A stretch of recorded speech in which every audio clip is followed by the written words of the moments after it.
민주당의 박지원 의원께서 발언할 수 있도록 하겠습니다. 힘찬 박수로 맞이하겠습니다.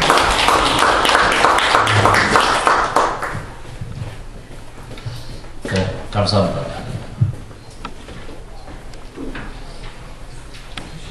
금년이 역사적인 6.15 남북정상회담 10주년이 되는 해입니다.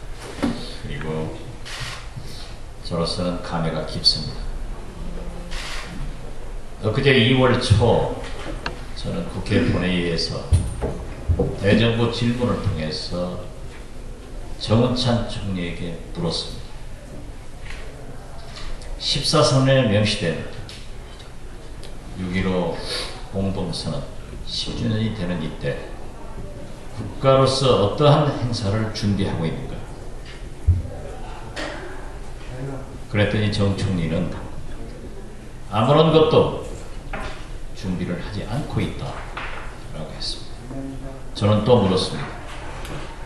민간단체에서 6.15 10주년 기념 행사를 준비하고 있는데 지금처럼 정부가 해방을 놓을 거냐? 라고 했더니 해방은 놓지 않겠다. 이런 얘기를 했습니다.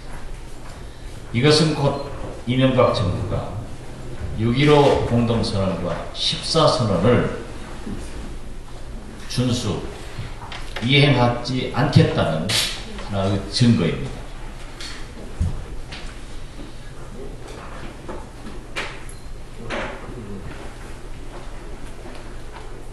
인도적 지원을 할 것이냐 라고 했더니 검토하겠다고 합니다. 그러면 6.15 14선언을 어떻게 할 것이냐 라고 했더니 존중을 한다 했습니다. 제가 말했습니다. 존중을 한다고 하는 것은 부모님을 마음속으로 효도를 하면서 용돈과 생활비를 안 대주는 것하고 똑같다. 어떻게 그러한 얘기를 할 수 있는가 라고 했지만은 막무가내했습니다. 남북정상회담도 최근 국민 여론을 중시한다는 MB 정부에서 사회여론연구소에서 발표한 여론조사 결과에 보면 국민의 87%가 찬성을 하고 있고 과반수가 남북 대화를 원하고 있다고 나타나고 있습니다. 그렇지만 저는 정보 일의를 하고 있기 때문에 국정원장한테 아무리 다그쳐도 그러한 기미는 보이지 않고 있습니다. 단 어떻게 해서든지 끈을 놓지 않으려고 이명박 대통령은 남북정상회담에 대한 연기를 피우고 비서는 불을 꺼버리고 장관들은 말이 엇갈립니다. 최근 현 정부에서는 김정일 위원장의 건강 문제와 화폐개혁 등 이런 문제를 가지고 북한이 곧 붕괴할 것이다 라는 얘기를 많이 하고 있고 실제로 그렇게 믿고 있는 것 같습니다. 미국에서도 사실 우리가 아는 것보다도 북한에 대한 전문가들이 그렇게 많지 않습니다. 또 그분들은 대개 우리 정부의 의견을 존중하고 거기에서 소스를 갖고 있기 때문에 북한 붕괴론을 상당히 믿고 있습니다. 저는 그렇게 얘기했습니다. 독일 통일에서 우리가 보았듯이 과연 북한이 붕괴했을 때 우리도 살 수 있겠는가? 함께 망한다.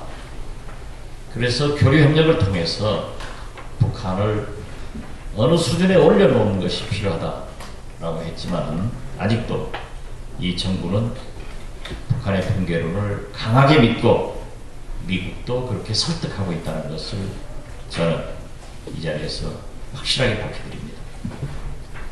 북한 인권법을 최근 한나라당에서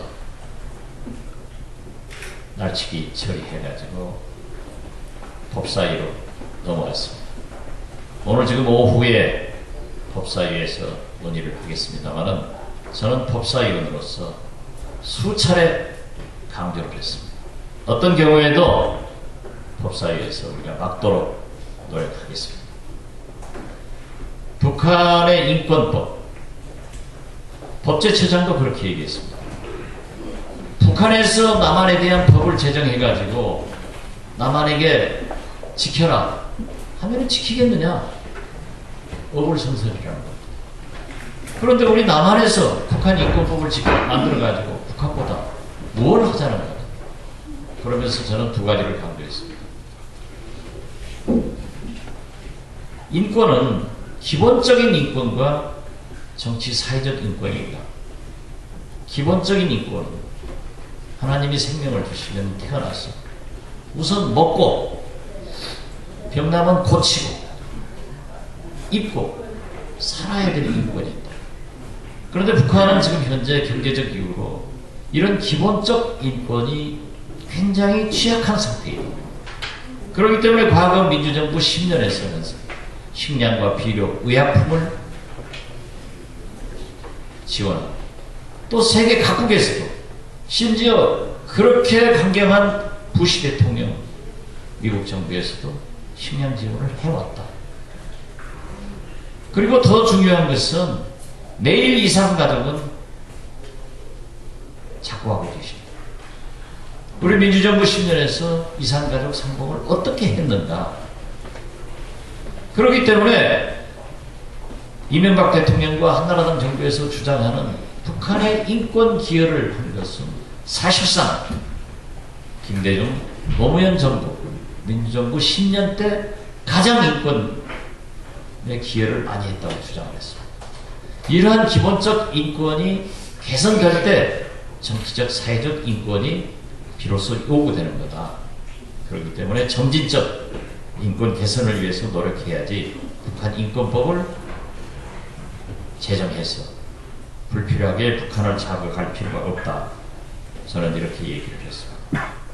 마지막으로 이 법사위에는 각 부처 장관들이 다 나옵니다. 법원 때문에. 제가 국방장관에 어제 그제 물었습니다. 아프간 파병은 어떤 경우에도 반대한다.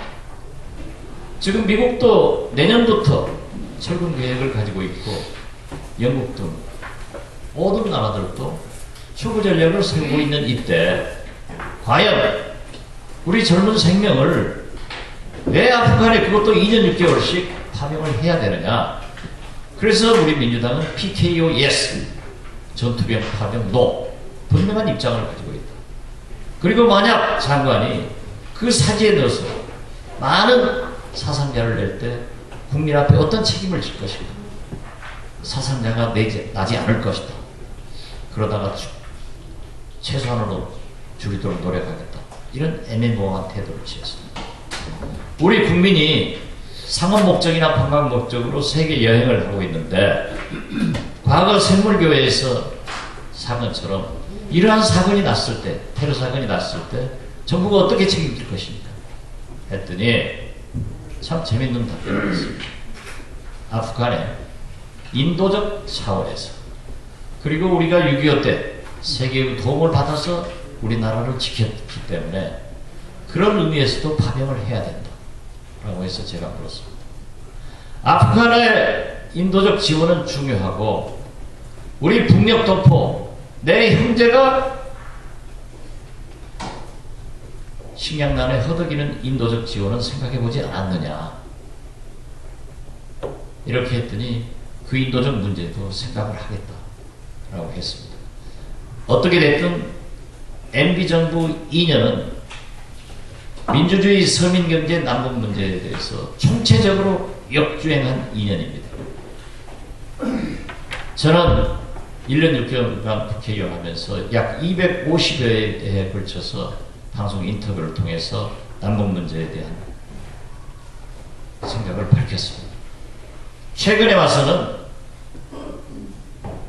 MB정부가 방송 언론을 장악해가지고 인터뷰를 전혀 원하지 않습니다. 안 해줍니다. 물었습니다. 그랬더니 정치인이 출연해서 정치관계를 남북관계를 얘기하면 시청률이 청취율이 구독자가 떨어지기 때문에 안 한다는 겁니다. 이것이 이명박 정부의 오늘입니다. 저희 야 5당과 시민사회 여러 지도자들께서는 마지막까지 이 불씨를 절대 죽이지 말고 열심히 노력을 해서 김대중 대통령께서 말씀하신 행동하는 양심으로 남북관계를 위해서 노력하자는 말씀을 드리면서 저희 민주당에서 저 개인적으로 모든 각오를 이 문제에 바치겠다는 약속을 드립니다. 감사합니다. 예, 올해가 6.15 공동선언 발표한 지 10년이 되는 해입니다.